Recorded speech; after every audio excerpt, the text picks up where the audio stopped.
Edward Hartwell stood in the entrance hall of Briarfield Manor, travel dust still clinging to his coat, his eyes fixed on the wilted flowers scattered across the breakfast table. Yesterday's wedding blooms, already fading. The front door remained open behind him, morning light cutting through the stillness, and he heard the whisper of silk on the staircase before he saw her.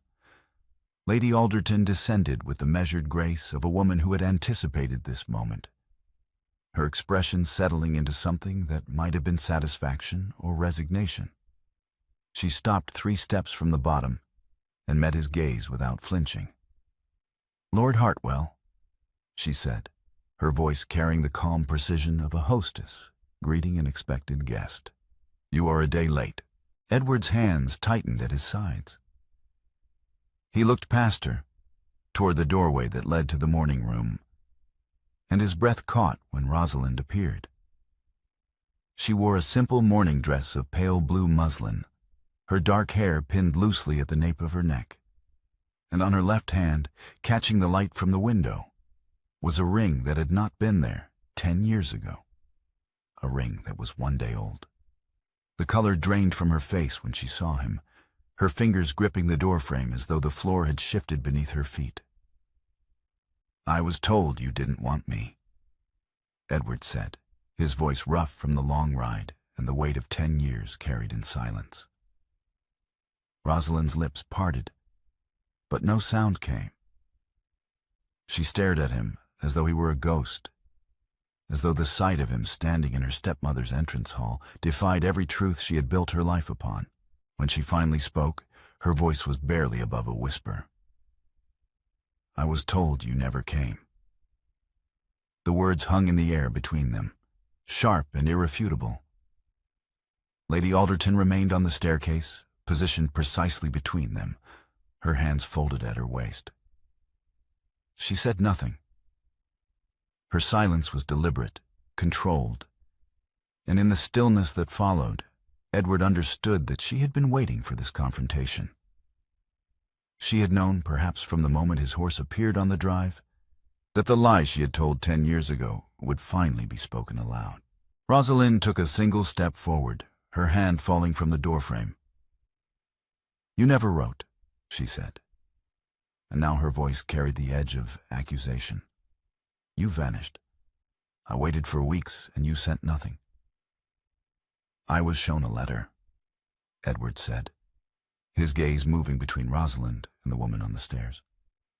"A letter in your handwriting. It said you did not wish to see me again. It asked me not to return." Her breath hitched. "I wrote no such letter." He nodded slowly. "I have seen it. Your stepmother showed it to me. It was your hand, Rosalind. I would know it anywhere." Lady Alderton descended the final 3 steps, her movements unhurried. "This is hardly the time for such a discussion," she said, her tone pleasant, almost conciliatory. "Lord Hartwell, you must understand that my stepdaughter is now Lady Summersby. She was married yesterday. Whatever misunderstanding occurred a decade ago, it is no longer—" "What letter?" Rosalind interrupted, her voice rising. She turned to her stepmother, her fingers curling into fists. "What letter did you show him?" Lady Alderton's expression did not change. "A letter you wrote, my dear. One in which you expressed your desire to decline a certain gentleman's suit. I presented it to Lord Hartwell when he arrived, unannounced, 10 years ago. He read it and left. That is all." "A letter declining a suit," Rosalind repeated slowly. Her eyes narrowed, and Edward saw the moment understanding began to dawn.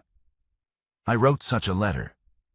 I wrote it to Mr. Gresham, the curate you were attempting to force upon me. I refused him.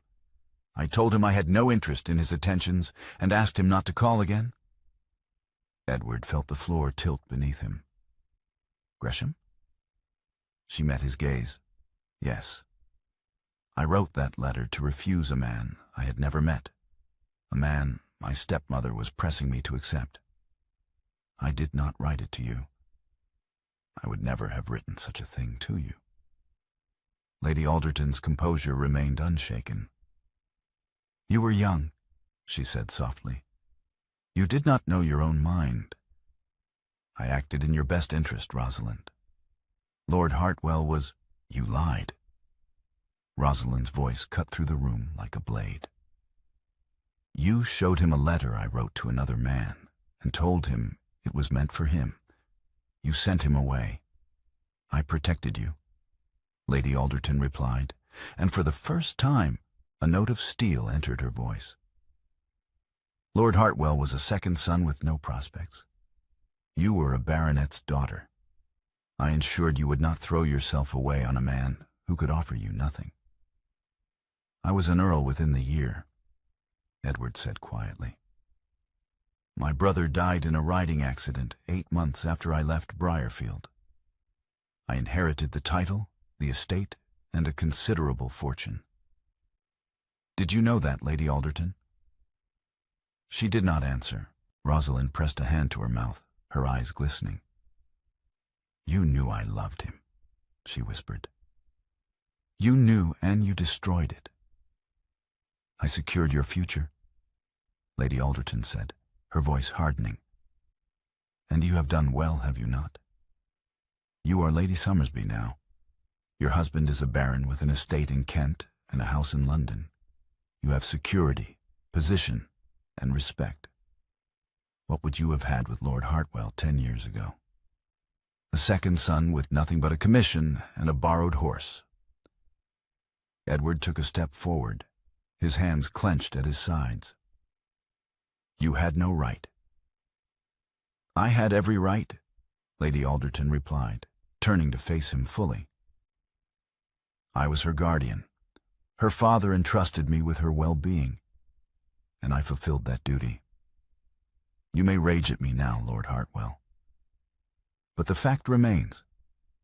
My stepdaughter is married.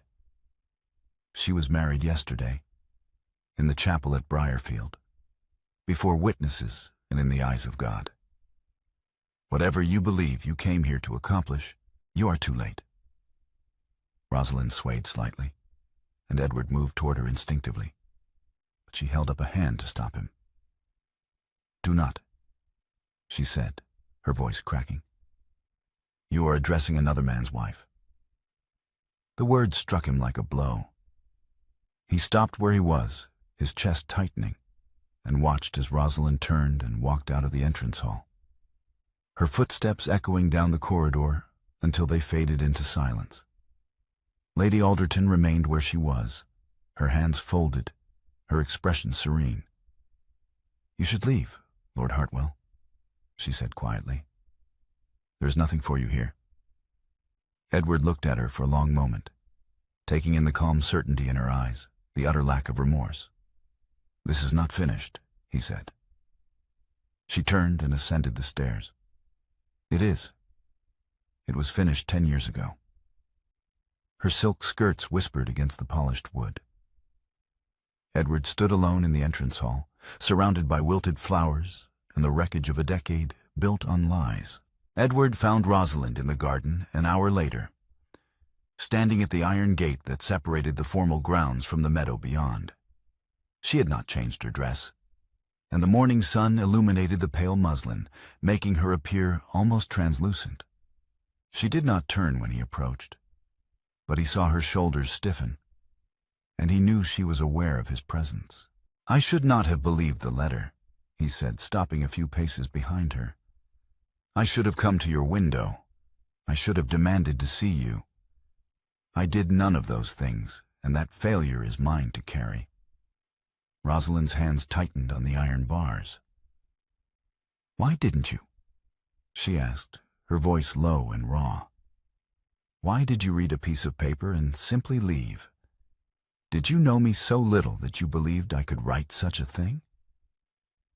I believed it because I thought I was not enough for you, Edward said.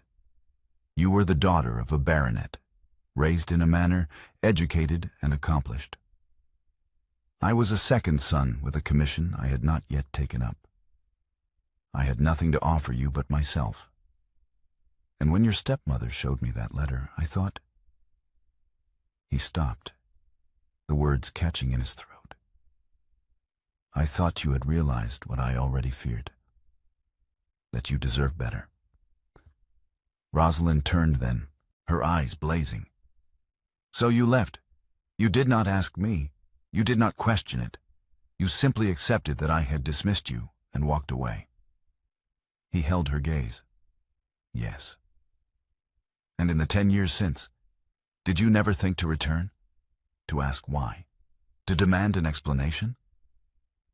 Edward met her gaze, unflinching. "I married Lady Catherine Holt 8 months later. It was a match arranged by my family, and I accepted it because I believed you had refused me. Catherine was kind, and I tried to be a good husband to her. She died 14 months ago, and it was only after her death that my solicitor, Mr. Pembroke, began reviewing certain financial arrangements connected to our marriage. He found discrepancies, he investigated, and he uncovered the truth." Rosalind's breath came faster now, her chest rising and falling beneath the thin muslin. "What truth?" "That your stepmother received a payment when I married Catherine. £400, transferred 6 months after the wedding. Pembroke traced the payment back to Catherine's family, and he found correspondence between Lady Alderton and Catherine's father. Your stepmother brokered the match. She removed me from your life and sold me to another family for profit." Rosalind closed her eyes, her knuckles white against the gate. "She sold you." "And then she sold you," Edward said quietly. "Pembroke discovered that your betrothal to Lord Somersby was formalized 6 months after Lady Alderton received confirmation that I had married. She waited until I was no longer available, and then she arranged a replacement." Rosalind opened her eyes, and when she looked at him, the fury in her gaze was no longer directed solely at Lady Alderton. "You should have come back," she said, her words unsteady. "You should have questioned the letter. You should have trusted what you knew about me instead of what she told you. You failed me, Edward. You left me here, and I waited. I waited for years, and you never came." He drew a slow breath. "I know, and I am sorry. But I am here now." "You are a day late," Rosalind said, echoing her stepmother's words. "I am married, Edward. I am legally bound to another man. Your apology does not undo that. Your presence here does not dissolve a marriage made before God and witnesses." Edward took a step closer, close enough that his shoulder blocked the wind that had begun to rise from the east. He did not touch her, but he stood near enough that she could feel his warmth, and he saw the way her hands trembled on the iron bars. "What do you want me to do?" he asked. Rosalind shook her head, tears spilling down her cheeks. "I do not know," she whispered. "I do not know."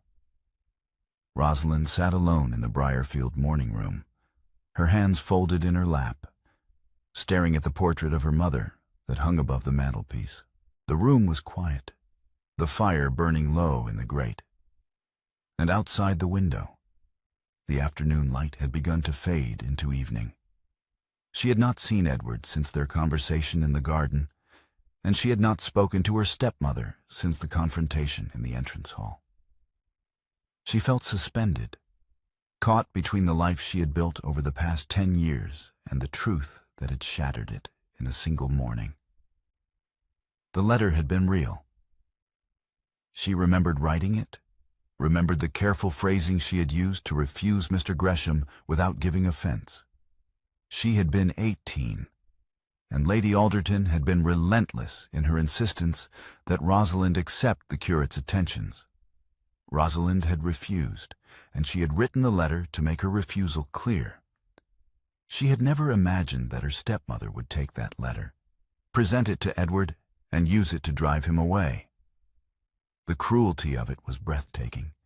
Not a lie precisely, but a redirection. A truth twisted into a weapon. Lady Alderton had not forged a letter. She had simply changed its intended recipient. And Edward, believing the letter was meant for him, had left. Rosalind pressed her hands to her face, her breath hitching. She wanted to be angry with him, wanted to hold him accountable for believing a piece of paper over everything he had known about her. And she was angry. But beneath the anger was a deeper, more painful truth. She had married Lord Somersby yesterday. She had spoken vows before witnesses. She had accepted his ring and his name. And no matter what Edward had discovered, no matter what Lady Alderton had done, the marriage was lawful. She could not simply leave Thomas Somersby. He was a decent man, quiet and kind, who had proposed because Lady Alderton had arranged the match, and Rosalind, after 10 years of waiting, had accepted because waiting had become indistinguishable from disappearing. He had done nothing wrong. He did not deserve to be humiliated, to have his wife leave him the day after their wedding for a man who had arrived too late. The door opened, and Rosalind looked up to see her stepmother standing in the doorway. Lady Alderton's expression was calm, her posture composed, and she closed the door behind her before crossing the room to sit in the chair opposite Rosalind. "You must compose yourself," Lady Alderton said quietly. "Lord Somersby will return from his estate business this evening, and he must not find you like this." Rosalind stared at her. "How can you speak to me as though nothing has happened?" "Because nothing has happened," Lady Alderton replied. "Lord Hartwell arrived, made certain accusations, and you became distressed. That is all. You are still Lady Somersby. You are still my stepdaughter, and you will conduct yourself accordingly." "You lied to him," Rosalind said, her tone shaking. "You showed him a letter I wrote to another man, and told him it was meant for him. You sent him away. I protected you," Lady Alderton said, her tone sharpening. "Lord Hartwell had nothing to offer you. He was a second son with no prospects, and you were infatuated. I did what was necessary to secure your future."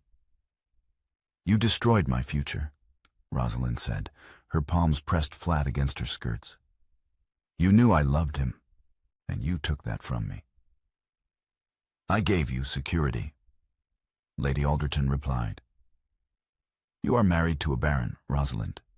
You have an estate, a household, and a position in society. What would you have had with Lord Hartwell 10 years ago? Nothing. You would have been the wife of a second son, struggling to maintain appearances on a soldier's pay. I saved you from that." Rosalind stood, her arms rigid at her sides. "You sold him," she said, her voice rising. "Edward told me about the payment. You brokered his marriage to Lady Catherine and received £400 for it. You profited from his departure." Lady Alderton's expression did not change.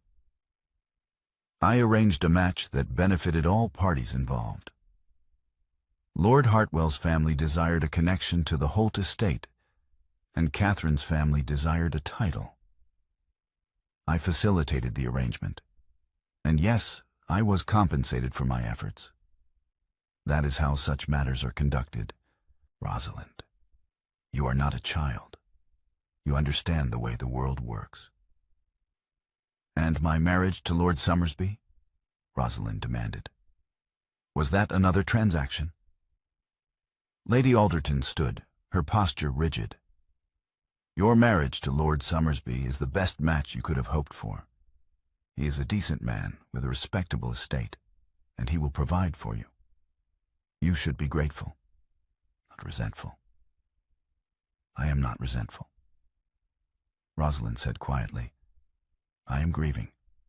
I am grieving the life I might have had, the man I loved, and the decade you stole from me." Lady Alderton's eyes hardened. "You are being dramatic. Lord Hartwell is here now, and you are married. The past is irrelevant. What matters is your conduct going forward. If you are seen with him, if you allow him to speak to you privately, if you give anyone reason to question your loyalty to your husband, I will ensure that the consequences fall on you, not on me. Rosalind stared at her stepmother, seeing her clearly for the first time. You are afraid, she said slowly. You are afraid that the truth will come out, and that you will be held accountable. Lady Alderton's lips thinned. I am not afraid. I am practical, and you would do well to be practical as well. Lord Hartwell will leave, Rosalind. He will return to his estate, and you will remain here with your husband. That is the reality of your situation. Accept it. She turned and left the room, the door closing softly behind her. Rosalind sank back into her chair, her shoulders sagging, and stared at the portrait of her mother until the light faded completely, and the room was swallowed by darkness. Lord Thomas Somersby sat at the breakfast table in his London townhouse, a letter from his estate manager spread before him, when Lady Alderton was announced. He looked up in surprise as she entered, her morning dress immaculate, her expression warm and pleasant.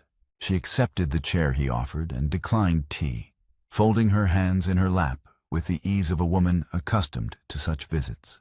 I apologize for calling so early, she said, her voice carrying a note of maternal concern.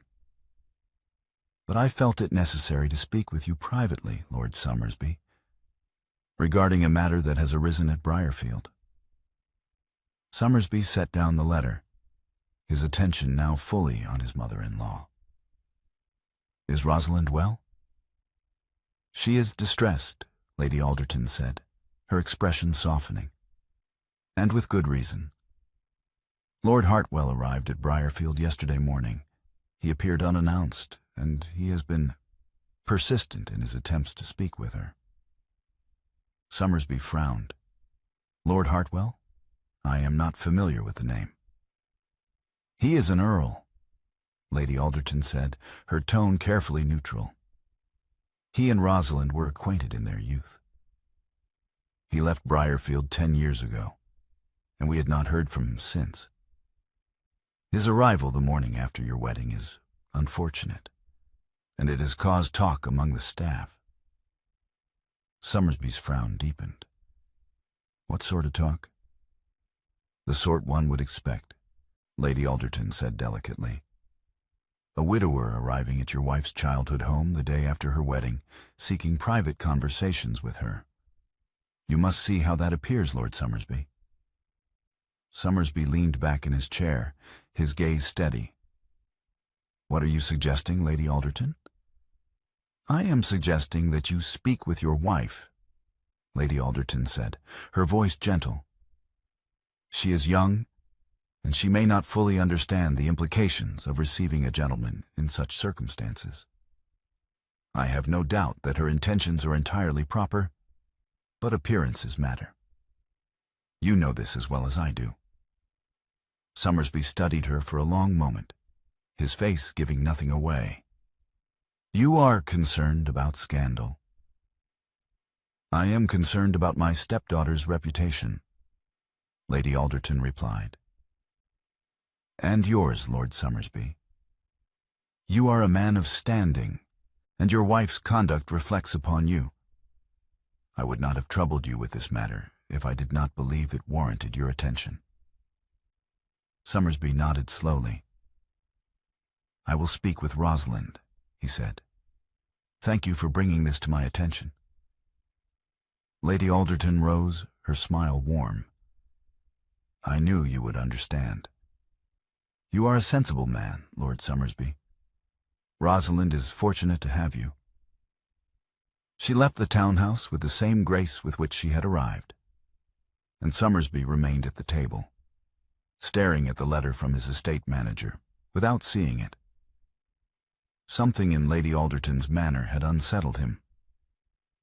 Her concern had been expressed with perfect propriety, but beneath the pleasantries, he had sensed something harder, something calculated. She had been more concerned with reputation than with Rosalind's distress, and that struck him as odd. A mother, or a stepmother, should be concerned first with her daughter's well-being, not with appearances. He folded the letter and set it aside, his mind turning over the conversation. He would speak with Rosalind, as he had promised, but he would also ask his own questions. Edward found Rosalind in the garden again that afternoon, standing in the same place she had stood that morning, her hands gripping the iron gate. The wind had risen, carrying with it the scent of rain, and he approached slowly, giving her time to hear his footsteps and turn away if she wished. She did not turn away. She remained where she was, her gaze fixed on the meadow beyond the gate, and when he stopped beside her, near enough that he shielded her from the gusts, she did not move. "I spoke with Mr. Pembroke," Edward said quietly. "My solicitor. He is continuing to investigate the financial arrangements surrounding my marriage to Catherine. He believes there may be additional documents that clarify the full scope of Lady Alderton's involvement." Rosalind's grip on the gate tightened. What will that accomplish? "It will establish the truth," Edward said. "It will show that your stepmother orchestrated my departure and profited from it. And it may provide grounds for..." "For what?" Rosalind interrupted, her voice sharp. "For annulment. I am married, Edward. I spoke vows before God. I accepted Thomas Summersby's ring and his name. No document, no matter what it reveals, will dissolve that." He drew breath to respond. "Rosalind, do not speak to me of truth," she said, turning to face him. Her eyes were red, her cheeks pale, and the fury in her gaze was no longer directed solely at Lady Alderton. "You want to establish the truth now, after 10 years? Where was your desire for truth when you read that letter and left? Where was your need for clarity when you married Lady Catherine 8 months later?" Edward absorbed the blow without flinching. "I have no excuse," he said. "I failed you. I believed a lie and I did not return. That is my burden to carry." "And what am I to do with that?" Rosalind demanded. "Am I to forgive you because you have apologized? Am I to leave my husband because you have finally decided to question what you were told?" "I am not asking you to leave him," Edward said quietly. "I am asking you to let me fight for you, to let me uncover the full extent of what Lady Alderton did, and to give you the choice she took from you 10 years ago." Rosalind shook her head, tears spilling down her cheeks. "You cannot give me that choice, Edward. I am married. The choice is gone." Edward reached out, his hand hovering near hers on the iron bar, but he did not touch her. "Then tell me to leave," he said. "Tell me you do not want me here, and I will go." Rosalind stared at him, her breath coming in shallow gasps. "I cannot," she whispered. "I cannot tell you to leave, and I cannot ask you to stay. I do not know what I want, Edward. I do not know anything anymore." Edward's hand moved, slowly, until it rested on the iron bar beside hers. Not over it, not touching, just beside it. And after a long moment, Rosalind shifted her hand until their fingers overlapped, the warmth of his skin against hers, and neither of them spoke. Mr. Pembroke arrived at Briarfield 3 days later, carrying a leather case filled with documents. He met with Edward in the library, spreading the papers across the desk, and Edward listened as his solicitor explained what he had uncovered. The financial settlement connected to Edward's marriage to Catherine Holt was more complex than they had initially believed. The payment to Lady Alderton had been only one part of a larger arrangement, and Pembroke had found correspondence between Lady Alderton and Catherine's father that suggested the match had been brokered months before Edward had even left Briarfield. She planned it, Edward said, staring at the documents. She planned to remove me from Rosalind's life and sell me to the Holt family before I ever arrived at Briarfield. It appears so, my lord, Pembroke said. The correspondence indicates that Lady Alderton approached Mr. Holt shortly after you began courting Miss Farrow. She described you as a second son with no prospects, but significant charm. And she suggested that you might be persuaded to accept an advantageous match if you believed Miss Farrow was unavailable. Edward's hands clenched on the edge of the desk. And the letter? The letter was the mechanism, Pembroke said. Lady Alderton intercepted Miss Farrow's refusal to Mr. Gresham and presented it to you as her refusal of your suit. You left, and within weeks, Lady Alderton contacted Mr. Holt to inform him that you were now available. The match was arranged quickly, and the settlement was paid 6 months after the wedding. Edward looked up, his jaw tight. Can this be proven? The correspondence exists, Pembroke said, and I have located the settlement documents.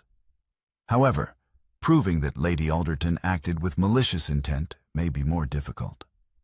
She can claim that she was acting in Miss Farrow's best interest, and that the financial arrangement with the Holt family was a separate matter. Edward stood, pacing to the window.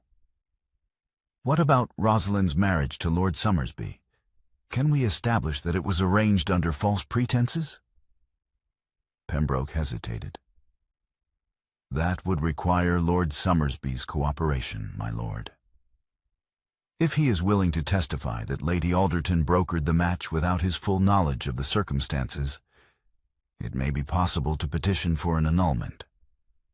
But if Lord Somersby refuses, or if he believes the marriage to be valid and binding, there is little we can do. Edward turned back to his solicitor. Then we must speak with Lord Somersby. Lord Somersby returned to Briarfield that evening, and he found Rosalind in the morning room, sitting by the fire with a book open in her lap. She looked up when he entered, her expression guarded, and he saw the tension in her shoulders, the way she held the book as though it were a lifeline. Rosalind, he said quietly, crossing the room to sit in the chair opposite her. We need to speak.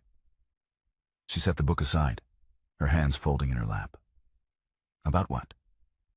About Lord Hartwell, Somersby said. Your stepmother came to see me in London. She told me he has been here, that he has been seeking private conversations with you. She suggested that his presence has caused talk among the staff. Rosalind's face grew stern. My stepmother is concerned about appearances. Are the appearances false? Somersby asked, his tone gentle but firm. Rosalind met his gaze. Lord Hartwell and I were acquainted 10 years ago.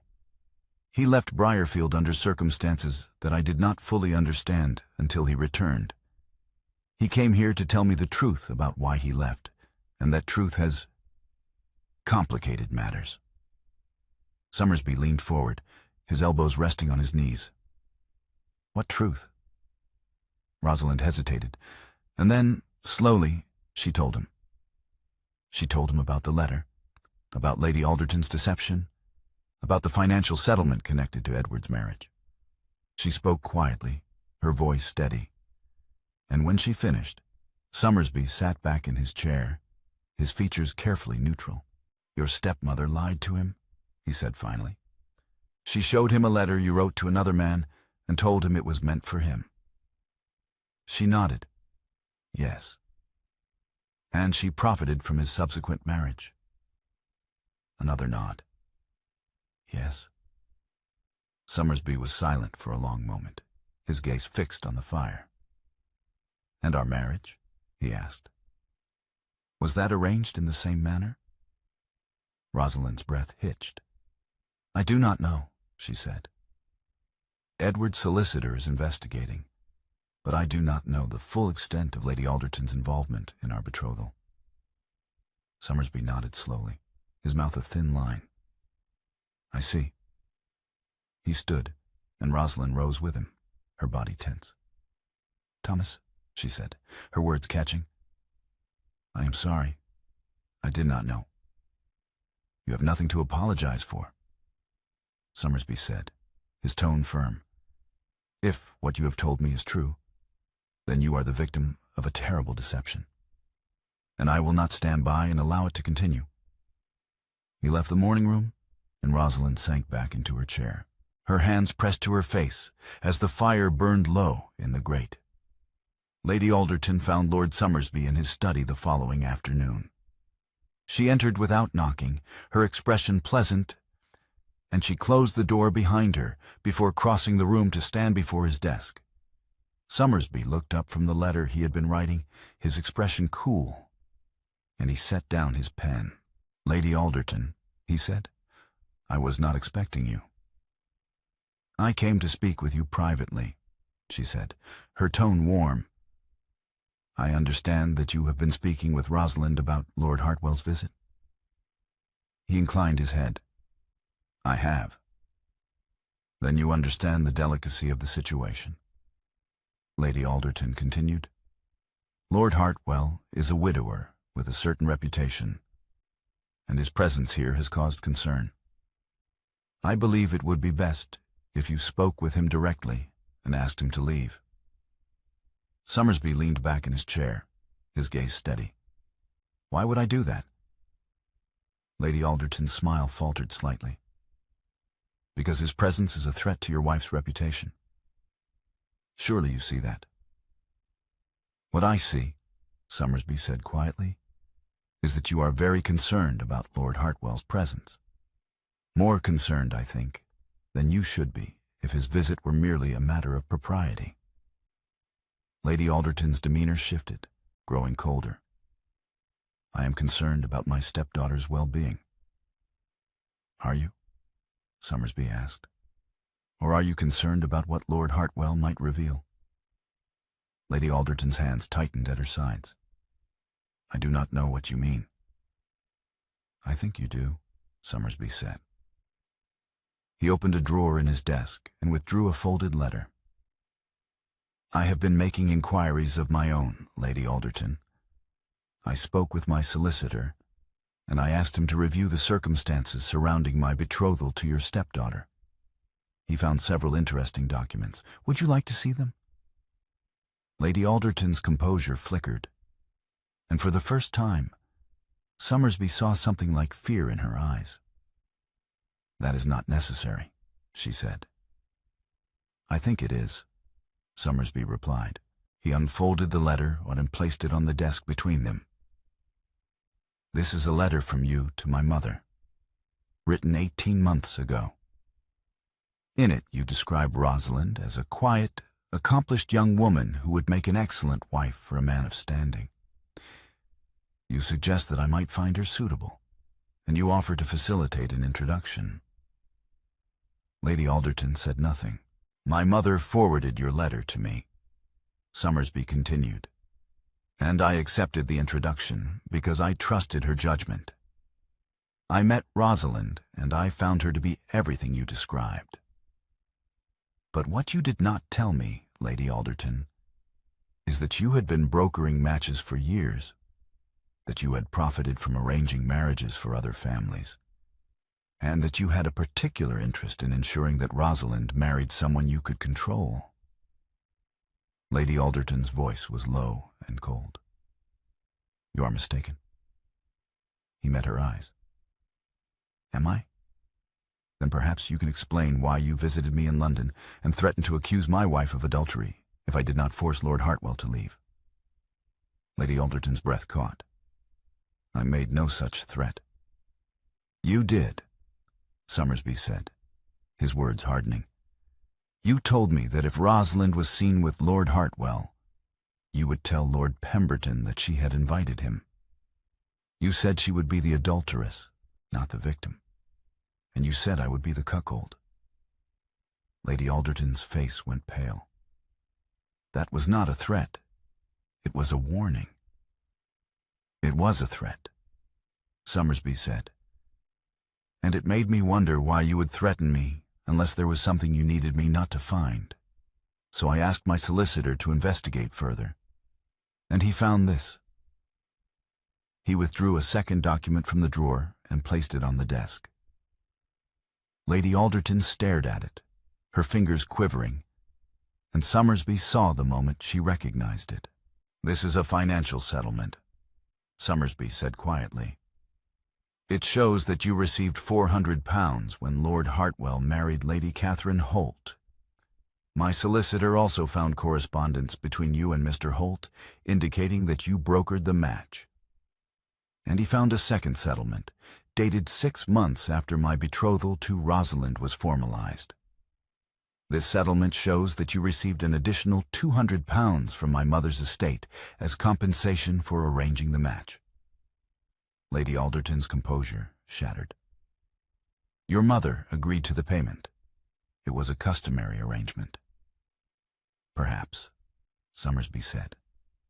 "But what is not customary is lying to a man about why he was refused by the woman he loved, and then profiting from his subsequent marriage.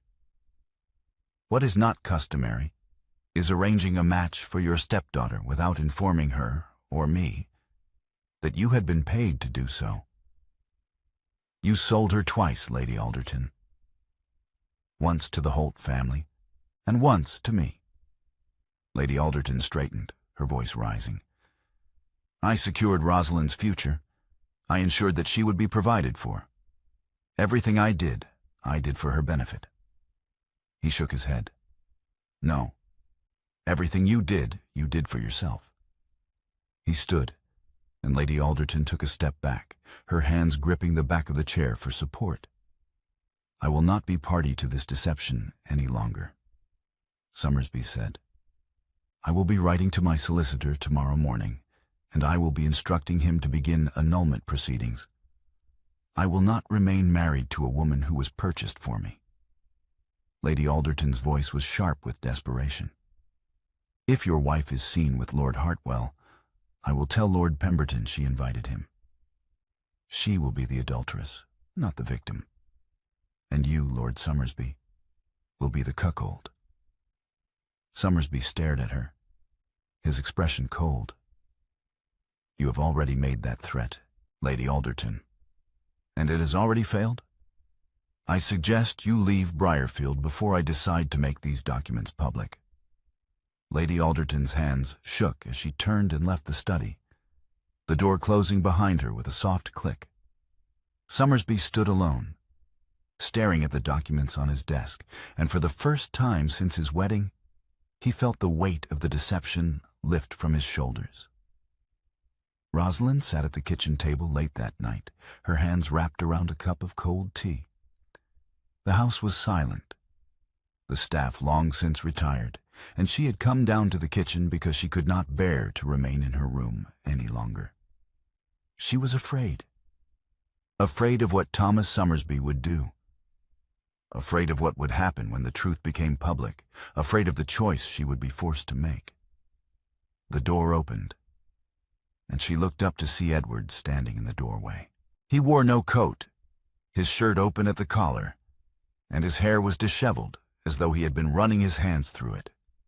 He crossed the room and sat down in the chair opposite her, his movements slow and deliberate, and he reached across the table and placed his hand palm up on the scarred wood between them. It was an offer, not a claim, an invitation, not a demand. Rosalind stared at his hand for a long moment, her breath catching in her throat. And then, slowly, she placed her hand in his. His fingers closed around hers, warm and solid. And they sat like that in the dim light of the kitchen, neither of them speaking, until the candle on the table burned down to a stub and guttered out. The next morning, Rosalind stood in the corridor outside Lady Alderton's room, her jaw set. She had just left a confrontation with her stepmother, a confrontation in which she had spoken the words she had been holding back for 10 years. She had told Lady Alderton that everything she had lost, her stepmother had arranged. She had told her that the lie had stolen a decade and that no amount of security or position could replace what had been taken. Lady Alderton had not apologized. She had stood in her room, her expression cold and unyielding, and she had said, "You think truth will protect you? You are a baronet's daughter married to a baron. Without me, you would have been a governess. Everything you have, I arranged." And Rosalind had answered, her voice steady and clear, "Everything I lost, you arranged too."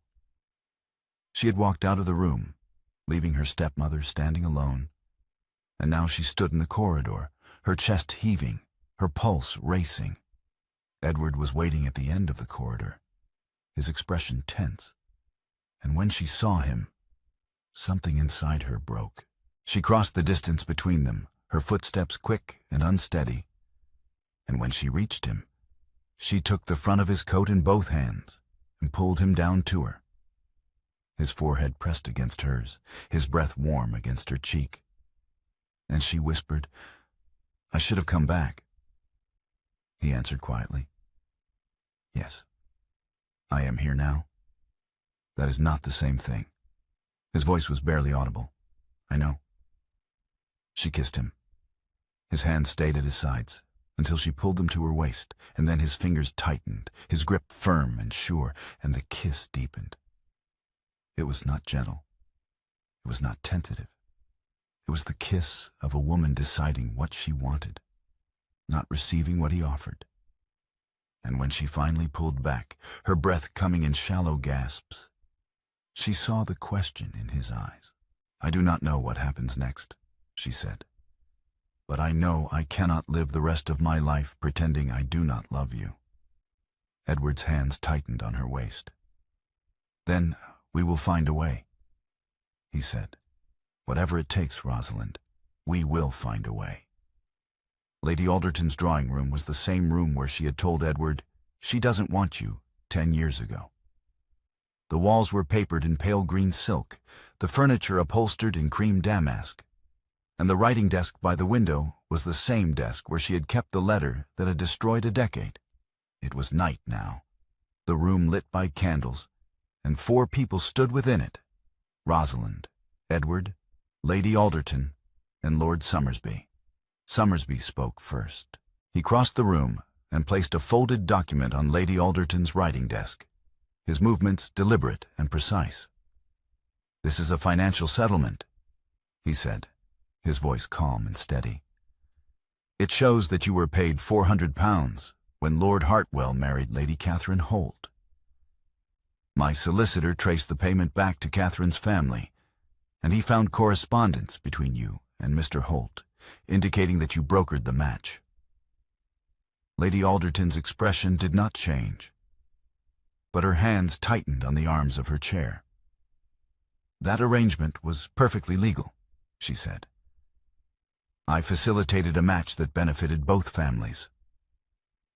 "And this?" Somersby continued, placing a second document on the desk, "is a record of the payment you received from my mother's estate when my betrothal to Rosalind was formalized. £200, paid 6 months after you received confirmation that Lord Hartwell was no longer available." Lady Alderton's composure flickered, and she rose from her chair, on her voice sharp. "Your mother agreed to that payment. It was a customary arrangement for facilitating a suitable match." "Perhaps," Somersby said. "But what is not customary is lying to a man about why he was refused by the woman he loved, and then profiting from his subsequent marriage. What is not customary is arranging a match for your stepdaughter without informing her or me that you had been paid to do so. You sold her twice, Lady Alderton, once to the Holt family and once to me." Lady Alderton's voice rose, her control slipping. "I secured her future. I ensured that she would be provided for. Everything I did for her benefit." Rosalind stepped forward. "No, you sold my future, and you told me he chose to leave." She turned to Edward, and her voice softened. "And you believed her. You did not come to my window.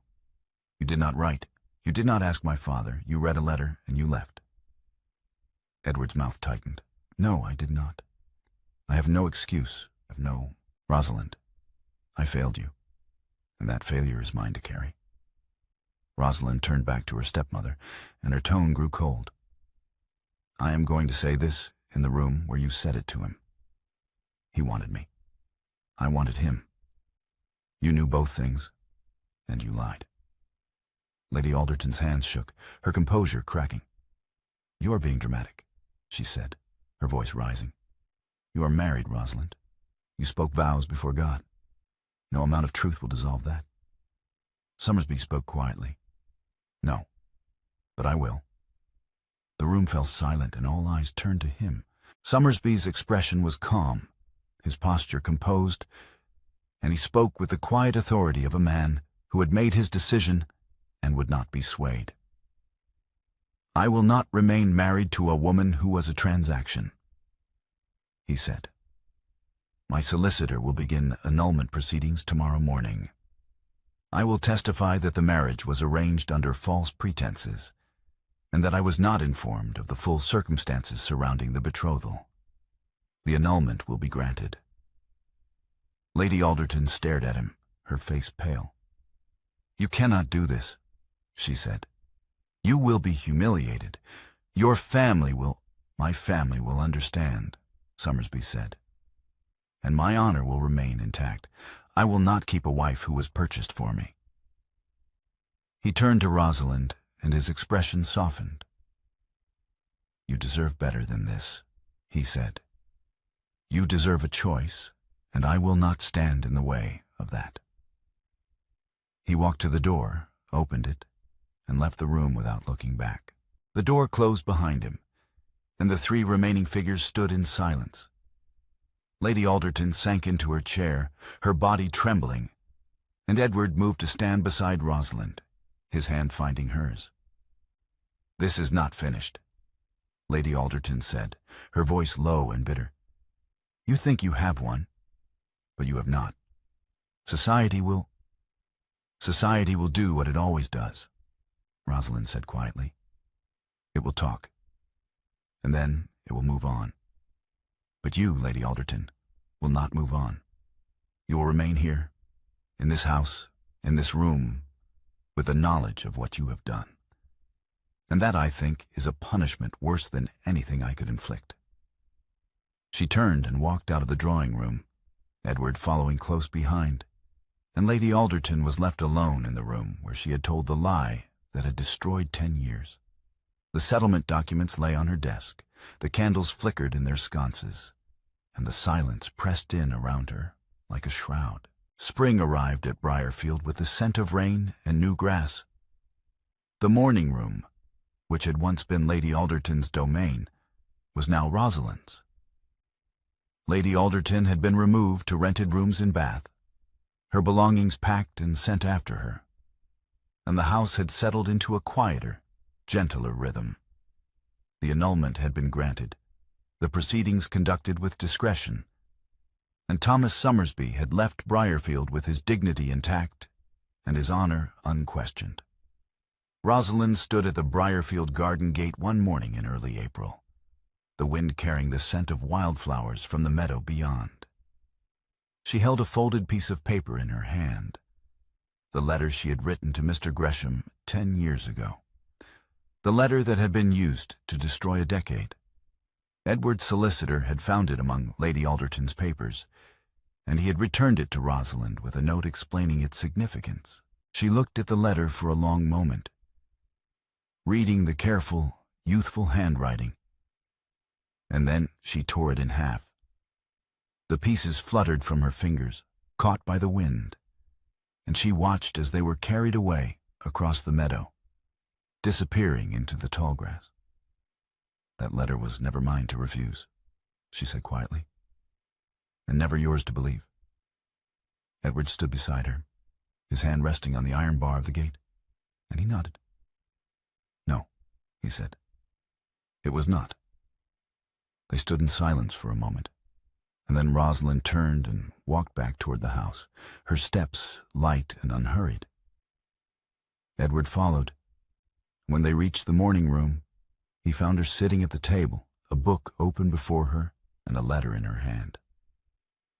"What is that?" he asked, crossing the room to sit beside her. "A letter from Thomas Summersby," Rosalind said, her voice warm. "He has remarried. A woman named Miss Hartley from Kent. He says they are very happy, and he has sent me a book of botanical illustrations that I once admired." She placed the letter on the table and opened the book, her fingers tracing the delicate drawings of flowers and leaves.